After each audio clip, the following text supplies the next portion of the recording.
Hello students, welcome to my channel ways of Shiksha. और बच्चों, आप लोगों का इस क्लास में स्वागत है। और बच्चों, आप लोगों को बता दूं, जैसा कि आप सभी बच्चों का 2020 से 22 है ना, या 20 से 21 वालों बच्चों का प्रमोशन रिजल्ट आ गया है। और जैसा कि 19 और 20 का जो बच्चे फर्स्ट ईयर के थे और जिन बच्चों की बैक वगैरह लगी थी, उनका भी रिजल्ट आ चुका है। और 2019 के जिन बच्चों का सेकेंड ईयर का एग्ज़ाम हो गया था, उनका भी संभवतः रिजल्ट आ चुका है।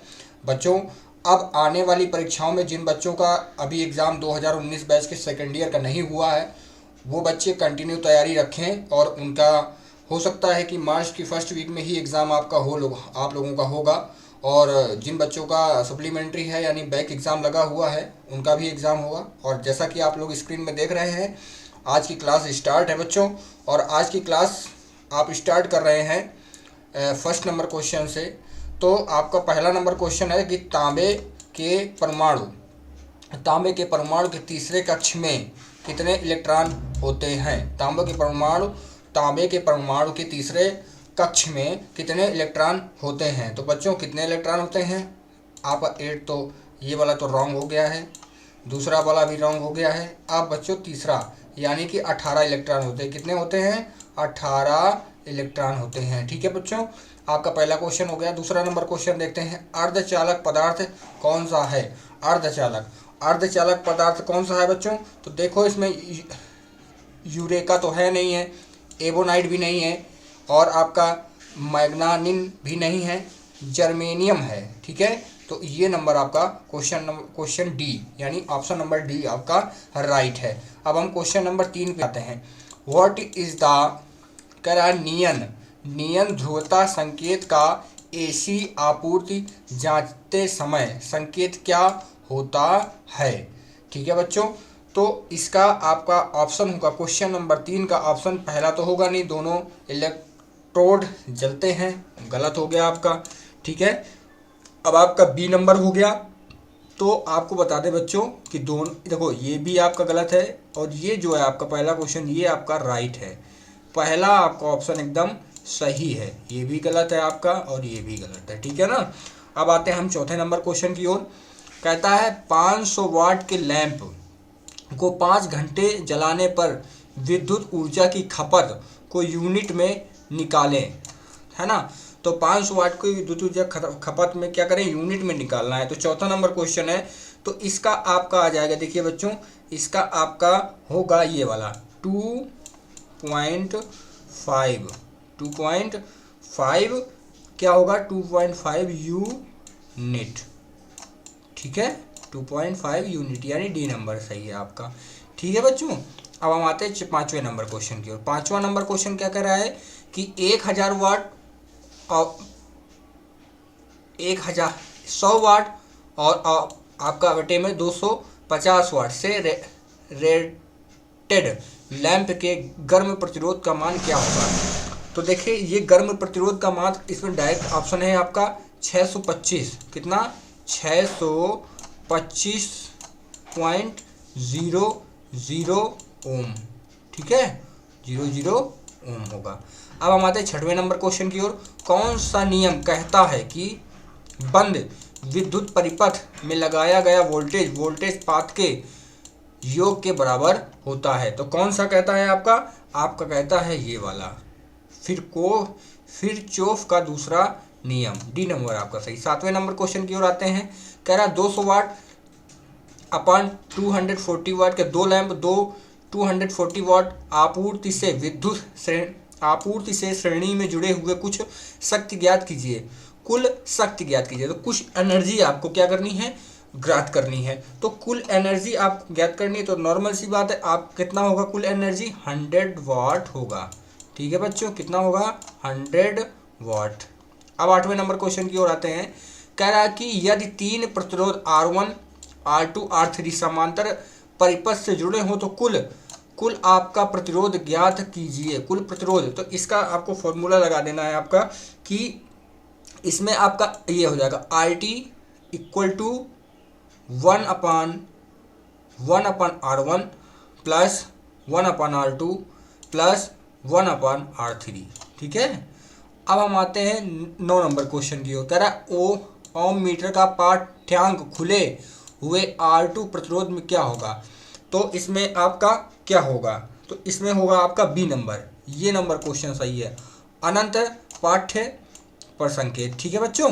अब हम बात करते हैं 10वें नंबर क्वेश्चन की ओर। कह रहा किसी चालक के प्रतिरोध में क्या परिवर्तन होगा यदि उसके व्यास को दोगुना कर दिया जाए। तो क्या परिवर्तन होगा अगर उसके व्यास को क्या कर दिया जाए, दोगुना। तो भाई 4 गुना तक कम हो जाएगा, समझ गए। तो आपका बी नंबर सही हो जाएगा। अब 11वें नंबर क्वेश्चन में आ जाते हैं भाई। 11वां नंबर क्वेश्चन कह रहा है कि प्रतिरोध का क्या नाम है। प्रतिरोध का क्या नाम है। तो प्रतिरोध का क्या नाम है भाई, तार बंधे हुए प्रतिरोध। ये आपका बी नंबर क्वेश्चन ऑप्शन सही होगा। ठीक है। अब हम आते हैं 12वें नंबर क्वेश्चन की ओर। तो 12वां नंबर क्वेश्चन क्या कह रहा है, 12वां नंबर क्वेश्चन कह रहा है कि रंगकूट विधि के द्वारा प्रतिरोध का मान बताइए। रंगकूट विधि के द्वारा क्या करना है, प्रतिरोध का क्या बताना है, मान बताना है। ठीक है। तो मान आपका क्या होगा, ये होगा 26 मल्टीप्लाई 10⁻³ W ± 10%। ओके, ये आपका सही होगा। अब आते हैं 13वें नंबर क्वेश्चन की ओर। 13 नंबर क्वेश्चन है ओम मीटर को आरेखीय क्रम में क्यों समंजित किया जा सकता है। तो इसका आपका ऑप्शन जो होगा वो आपका होगा ये धारा प्रतिरोध के व्युत्क्रमानुपाती है। ठीक है बच्चों, आपको ये वाला क्वेश्चन जैसे बच्चों हम और आपको। अब मैं नेक्स्ट क्वेश्चन की ओर बढ़ने से पहले एक बात बता देना चाहता हूँ बच्चों, आप लोगों को क्या करना है, सबसे पहले कि आपको एक नोट्स बना लेनी है, और जैसा कि नहीं भी नोट्स बनाई तो आपको कंटिन्यू क्लास देखना है ताकि आपका रिवीजन होता रहे और आने वाली सीबीटी परीक्षा में थ्योरी में आप अच्छे से अच्छे नंबर गेन कर सके। और बच्चों अगर आप लोगों को कोई प्रॉब्लम है तो इस वीडियो के कमेंट सेक्शन में जाकर आप कमेंट कर सकते हैं कि सर मुझे कहाँ प्रॉब्लम है। ठीक है। दूसरी बात आपको बता दूं कि इससे पहले मैंने थ्योरी की 2 वीडियो और डाल चुका हूं जिसका लिंक आपको आई बटन या फिर वीडियो के डिस्क्रिप्शन लिंक में मिल जाएगा। बच्चों ज़्यादा देर ना करते हुए हम नेक्स्ट क्वेश्चन की ओर बढ़ते हैं। 14 नंबर क्वेश्चन लिखा है व्हीट स्टोन ब्रिज की संतुलन की व्यवस्था में अज्ञात प्रतिरोध RDC का मान ज्ञात कीजिए जब PAB बराबर इतना इतना है और ये आपका है। तो इसको सॉल्व करने देना बच्चों, आप लोग सॉल्व कर सकते हैं जैसा कि आपके दिया हुआ है, कितना दिया हुआ है RDC। तो इसका आपको ऑप्शन हो जाएगा, ये आपका जो ऑप्शन होगा 14 का, ये आपका बी नंबर। ठीक है, 9O ये आ जाएगा आपका। ठीक है बच्चों। अब हम आते हैं 15 नंबर क्वेश्चन की ओर। कह रहा है किस पदार्थ में ऋणात्मक तापमान गुणांक का गुण होता है। किस पदार्थ में ऋणात्मक तापमान गुणांक का गुण होता है। तो गुण किसका होता है, तो हम आते हैं 15 नंबर क्वेश्चन पे। तो इसका आपका होगा अभ्रक। ठीक है, ये वाला क्वेश्चन आपका सही है ऑप्शन। अब आते हैं 16 नंबर क्वेश्चन में। कह रहा ओम के नियम से संबंधित विद्युत राशियां कौन सी हैं। ओम के नियम से संबंधित विद्युत राशियां कौन सी हैं। तो आप लोग जैसा कि देख ही पा रहे होंगे, धारा, वोल्टेज और प्रतिरोध। तो यही आपका ऑप्शन सही हो जाएगा, सी नंबर। ठीक है। अब हम आते हैं 17 नंबर क्वेश्चन की ओर। कह रहा है समांतर परिपथ में R2 का मान ज्ञात कीजिए। ये एक जो परिपथ बना हुआ है आपका, इसमें क्या कह रहा है, R2 का मान ज्ञात कीजिए। तो भाई R2 का मान आपका इसमें क्या होगा, सी नंबर होगा, 6 हो जाएगा भाई। सी नंबर क्वेश्चन है 18। अब आते हैं 18 नंबर क्वेश्चन। एक शाखा खुली होने पर समांतर परिपथ में क्या प्रभाव होगा। क्या प्रभाव होगा, ये प्रभाव होगा भाई, उस शाखा में धारा नहीं रहेगी। ठीक है, C number question. 19 number question में आते हैं प्रतिरोधकता की इकाई क्या है। बच्चों आप लोगों को तो पता ही था प्रतिरोधकता की इकाई क्या है। प्रतिरोधकता की इकाई क्या है, ये है आपकी ओम मीटर। ठीक है, सी नंबर आपका ऑप्शन राइट।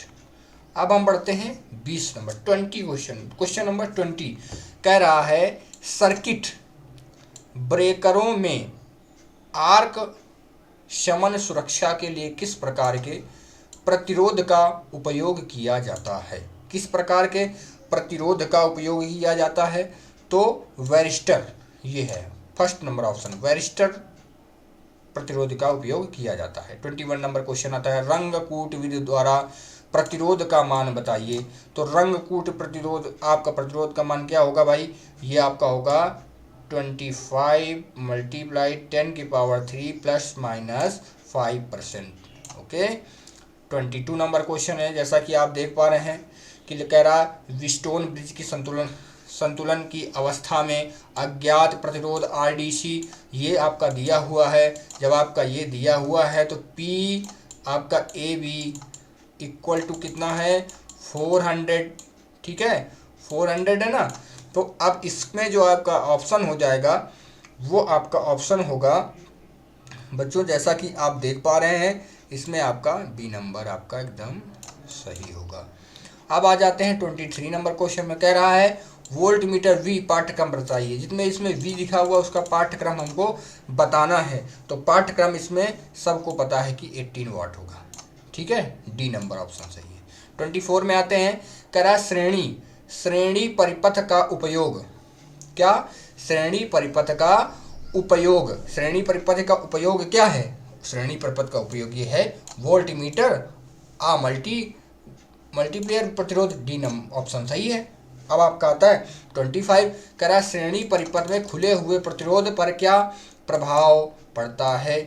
तो क्या प्रभाव पड़ता है, आपका क्या होता है, खुले प्रतिरोध के दोनों ओर कुल आपूर्ति वोल्टेज दिखेगा। C number option. ठीक है बच्चों। अब हम आ जाते हैं 26 नंबर क्वेश्चन नंबर 26। 26 में कह रहा R3 प्रतिरोध का मान बताइए। तो R3 प्रतिरोध का मान कितना है आपका, 12 ओम। ठीक है बच्चों। अच्छा, 27 नंबर को 26 नंबर, परिपथ का क्या प्रभाव होगा यदि AB को लघुपथित कर दिया जाए। जब इसको लघुपथित मतलब यहाँ से लघुपथित कर दिया जाएगा तो क्या प्रभाव होगा भाई, प्रतिरोध शून्य हो जाएगा ना। जब इसको यहाँ से कर दिया जाएगा, लघुपथित कर दिया जाएगा, तो क्या हो जाएगा, ये शून्य हो जाएगा। ठीक है। अब हम आते हैं 28 नंबर क्वेश्चन। 28 नंबर क्वेश्चन में आते हैं हम, कह रहा है यदि तापमान में वृद्धि के साथ इसका प्रतिरोध मान बढ़ता है तो प्रतिरोध का नाम क्या होगा। तो आप लोग सभी लोगों को पता है कि जब इसमें ऐसा होगा तो आपका कौन सा ऑप्शन सही होगा, सिस्टर्स, ये वाला ऑप्शन। ठीक है। अब हम बात करते हैं 29 नंबर क्वेश्चन की, विद्युत मात्रा का सूत्र क्या है। बच्चों, विद्युत मात्रा का जो सूत्र होता है वो हमारा होता है ये धारा मल्टीप्लाई समय, current into time. Okay. 30 number question, चालकता की इकाई क्या है। तो चालकता की इकाई तो आप सभी लोगों ने पढ़ी होगी, तो बताइए जरा चालकता, कमेंट बॉक्स में कमेंट करिए जरा कि चालकता की इकाई क्या होती है, ओम होती है। ठीक है। अब 31 नंबर क्वेश्चन आते हैं, ओम प्रति डिग्री सेंटीग्रेड में प्रतिरोध परिवर्तन में कौन सा परिभाषित करता है। तो कौन सा परिभाषित करता है, ये आ गया आपका टेम्परेचर गुणांक। D नंबर ऑप्शन सही हो गया। 32 आते हैं भाई। 32 में कह रहा है कि बैटरी की ध्रुवता जांचने के लिए किस प्रकार का मीटर प्रयोग किया जाता है। भाई, जो बैटरी की ध्रुवता होती है उसको जांचने के लिए आप लोग किस प्रकार का मीटर प्रयोग करते हैं, तो ये वाला है, चलते हैं चल कुंडली वोल्टमीटर। ठीक है, B नंबर ऑप्शन। अब हम आते हैं 33 नंबर क्वेश्चन कह रहा है कि श्रेणी परिपथ में यानी श्रेणी प्रतिरोधक R2 में वोल्टेज ताप यानी पात मान बताइए। तो इसका पात मान क्या होगा, पात मान होगा इसका ये आपका 10 वोल्ट्स। ठीक है। 34 नंबर क्वेश्चन कह रहा है कि श्रेणी परिपथ का उपयोग क्या है। श्रेणी परिपथ का उपयोग क्या है, श्रेणी परिपथ का उपयोग नॉर्मल सी बात है, परिपथ में फ्यूज। ठीक है बच्चों।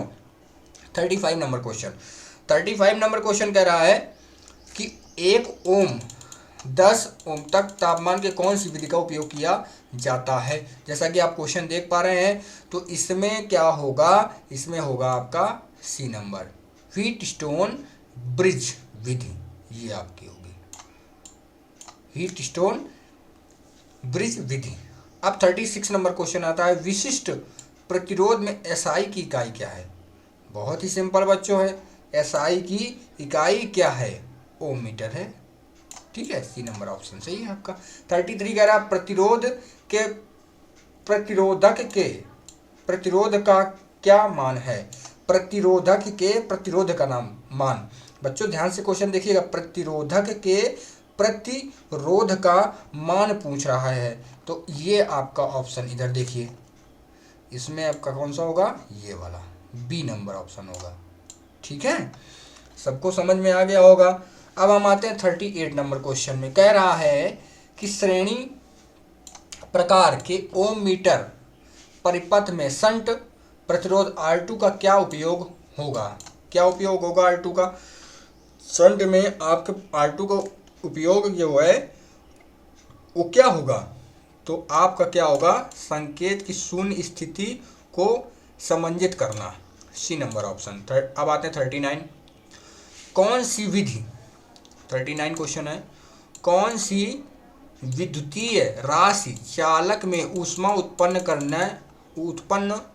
को प्रभावित करती है? ऊष्मा उत्पन्न को कौन प्रभावित करती है? तो आपका वोल्टेज तो होगा नहीं, ये होगा धारा और वर्ग। बी नंबर ऑप्शन आपका राइट होगा। ठीक है, अब हम आते हैं 40 नंबर क्वेश्चन। 40 कह रहा है चालक प्रतिरोध के मान में क्या परिवर्तन होता है अगर इसका अनुप्रस्थ का क्षेत्रफल दोगुना हो जाता है?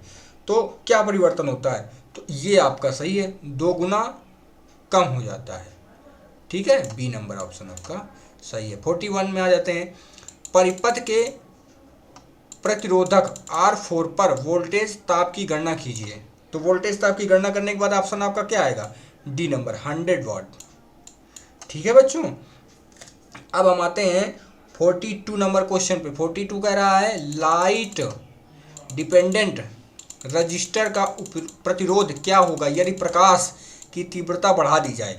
जब प्रकाश की तीव्रता बढ़ा दी जाएगी तो क्या होगा? वो घट जाएगा। घटेगा ना, बढ़ेगा तो है नहीं भाई, बढ़ेगा नहीं, सिर्फ क्या होगा? घटेगा। ठीक है, 43 नंबर क्वेश्चन आते हैं कि डीसी परिपथ में शक्ति की गणना करने का सूत्र क्या है? शक्ति की गणना करने का सूत्र क्या है बच्चों? सब लोगों को पता है इस सूत्र का, ये तो सूत्र सबको पता, धारा into voltage. B number option. ठीक है, अब हम आते हैं 43 हो गया आपका। अब हम 44 में आते हैं। 44 नंबर क्वेश्चन है 200 वाट अपॉन 250 रेटेड लैंप के गर्म प्रतिरोध की गणना करें। तो गर्म प्रतिरोध की गणना कीजिए बच्चों, तो आपका ऑप्शन आ जाएगा 312.5। ठीक है, अब आते हैं 45 नंबर क्वेश्चन। एक खुले हुए सर्किट में प्रतिरोध का मान क्या है? एक खुले हुए सर्किट में प्रतिरोध का मान क्या है? शून्य तो होगा नहीं, ना कम होगा ना अधिक होगा, आपका क्या होगा? अनंत होगा। डी नंबर ऑप्शन आपका सही है।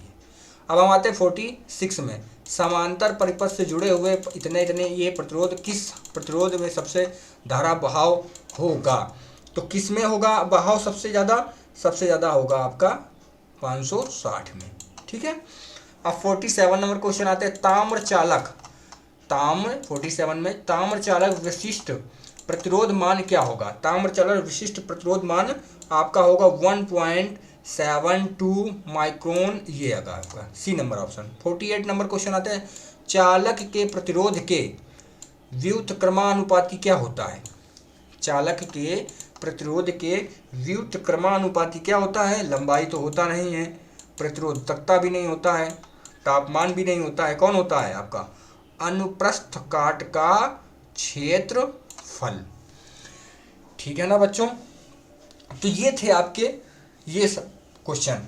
अब आप जरा इन क्वेश्चनों को गौर से देख लीजिए बच्चों। आप लोगों को ये क्वेश्चन आपको बताए गए, और जैसा कि आपको बता दें, जिन छात्रों ने अगली थ्योरी की जो क्लास पढ़ा दी गई है उनको नहीं पढ़ा है, तो आप लोगों को ऊपर आई बटन पे उनका लिंक होगा, या फिर वीडियो के डिस्क्रिप्शन बॉक्स में जा कर के आप दोनों क्लासेस ले सकते हैं। आप लोगों को बता दूं, क्लासेस आपकी सीबीटी के एग्ज़ाम को देखते हुए आप लोगों को कंटिन्यू प्रैक्टिस में एमसीक्यू करा रहा हूं, और आगे आने वाले दिनों में मैं हर सब्जेक्ट्स की एमसीक्यू लाऊंगा, और ये मेरा प्रयास रहेगा कि बच्चे अच्छे से अच्छा स्कोर कर सके, सभी छात्र इस चैनल को ज़्यादा से ज़्यादा अपने फ्रेंड सर्कल में शेयर करें, लाइक करें और सब्सक्राइब करें। बच्चों जैसा कि आप देख रहे हैं, आप कंटिन्यू पढ़ें इस क्लास को और नोट्स बनाकर पढ़ें ताकि आप लोग अपनी एग्ज़ाम में अच्छे से कर सकें, अच्छी सफलता पा सकें। यही मेरा प्रयास है। बच्चों आप लोग इस चैनल के माध्यम से जुड़े रहें और ज़्यादा से ज़्यादा फ्रेंड सर्कल में इस चैनल को शेयर करें, लाइक करें और सब्सक्राइब करें, जैसा कि आप देख पा रहे हैं। धन्यवाद।